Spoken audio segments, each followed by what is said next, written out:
Guys, क्या आपको पता है कि अंटार्कटिका को रेगिस्तान यानी कि डेजर्ट कहा जाता है।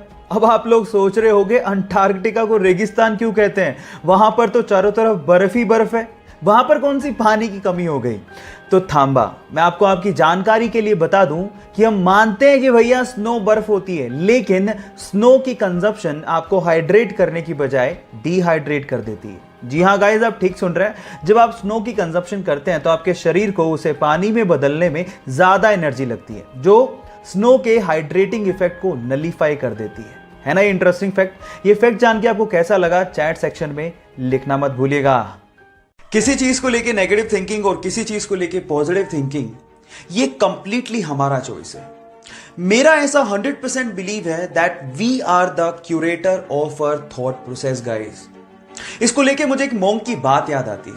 उसका कहना था कि कोई भी चीज अच्छी या बुरी नहीं होती, वो डिपेंड करता है कि हम उसे कैसे यूज करते हैं। जैसे कि ये बोतल, अब आप पे डिपेंड करता है कि आप इस बोतल में पानी भरते हैं या पॉइजन। गाइस, आपका माइंड भी ऐसे ही है, इस खाली बोतल के जैसे। अब आप पे डिपेंड करता है कि आप उसमें पॉजिटिव थॉट्स भरते हैं या negative. So guys, stay motivated, keep only positive thoughts in your mind. आप लोगों ने अपनी जिंदगी में जिंदा लोगों को रेस को जीतते तो देखा होगा, लेकिन क्या आपने कभी अपनी जिंदगी में मरे हुए यानी कि मृत लोगों को रेस जीतते देखा है? अब आप लोग कहोगे कि मैं कैसी बहकी बहकी बातें कर रहा हूं, लेकिन ऐसा हुआ है।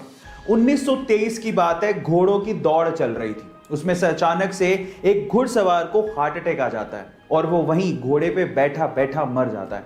लेकिन घोड़ा रुकता नहीं है, वो अपने घुड़सवार की मृत बॉडी को अपने ऊपर लिए दौड़ता रहता है और फाइनली फिनिशिंग लाइन को सबसे पहले क्रॉस करता है। और इसी तरह से वो घुड़सवार बन जाता है मरने के बाद पहली बार जीतने वाला घुड़सवार। उस बंदे का नाम था फ्रैंक हेयास और वो दुनिया का इकलौता ऐसा घुड़सवार है जिसने मरने के बाद घोड़ों की रेस जीती। गाइस, ये इंटरेस्टिंग फैक्ट आपको कैसा लगा, चैट सेक्शन में जरूर लिखिएगा। और ऐसे अमेजिंग वीडियोस के लिए YouTube पे हमारे चैनल को सब्सक्राइब कर लीजिएगा। और अगर आप Instagram पे देख रहे हैं तो मुझे फॉलो करना मत भूलिएगा। मिलते हैं अगली वीडियो में। अगर आप किसी बेजुबान जानवर को बेवजह परेशान कर रहे हो, उसे बेवजह छेड़ रहे हो, तो एक छोटा सा जानवर भी आपके लिए घातक साबित हो सकता है। वो आपकी जान तक ले सकता है।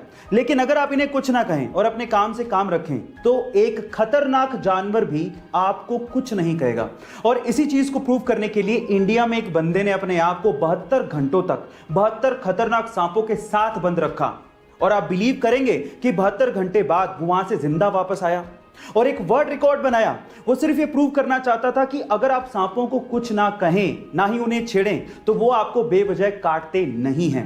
गाइस, आप इसे घर पे ट्राई मत करिएगा। सिर्फ एक सिंपल सा मैसेज है कि आप जानवरों को जीने दें, इन बेजुबान जानवरों को कुछ ना कहें। ऐसे अमेजिंग वीडियोस के लिए यूट्यूब पे हमारे चैनल को सब्सक्राइब कर लीजिए। और अगर आप इंस्टाग्राम पे देख रहे हैं तो मुझे फॉलो करना मत भूलिएगा। मिलते हैं अगली वीडियो में। क्या आप लोग आईपीएल देखते हैं? और अगर आप आईपीएल देखते हैं तो मेरे पास आपके लिए आईपीएल से रिलेटेड एक ऐसा सवाल है जिसका जवाब अधिकतर आईपीएल देखने वालों को पता तक नहीं होता। तो चलो मैं आपको सवाल बताता हूं, आप भी बताइएगा कि इसका जवाब आपको आता था या नहीं आता था। सवाल यह है कि आईपीएल की ट्रॉफी के ऊपर एक मैसेज लिखा होता है। क्या आप बता सकते हैं कि वो मैसेज कौन सा है और उसका मतलब क्या होता है? तो चलिए मैं आपको इसका जवाब बताता हूं। इसका जवाब यह है कि आईपीएल की ट्रॉफी के ऊपर संस्कृत में एक लाइन लिखी होती है।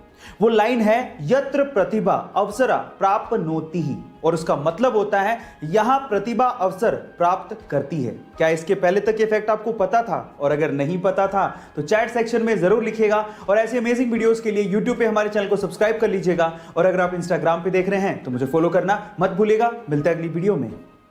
एक बार किसी रिपोर्टर ने रतन टाटा जी से सवाल पूछा कि सर, आपके रहते हुए एशिया के सबसे अमीर इंसान मुकेश अंबानी जी क्यों हैं?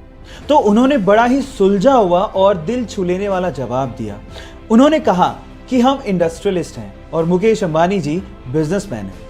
हम ये नहीं चाहते कि इंडिया इकोनॉमिकल सुपर पावर बने, बल्कि हम ये चाहते हैं कि ये देश, ये इंडिया खुशहाल नेशन बने। और इसी सपने को पूरा करने के लिए रतन टाटा जी अपने पैसों का अधिकतर हिस्सा चैरिटी में डोनेट कर देते हैं।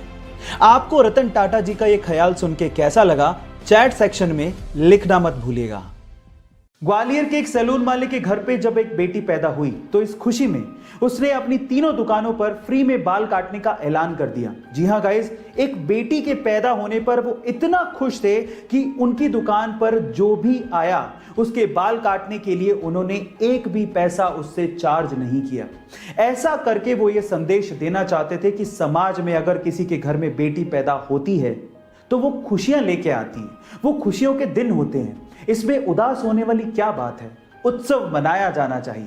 जी हां गाइस, उस ग्वालियर के सैलून मालिक की सोच को मैं दिल से सलाम करता हूं। ऐसी अमेजिंग वीडियोस के लिए YouTube पे हमारे चैनल को सब्सक्राइब कर लीजिए और अगर आप Instagram पे देख रहे हैं तो मुझे फॉलो करना मत भूलिएगा। मिलते हैं अगली वीडियो में।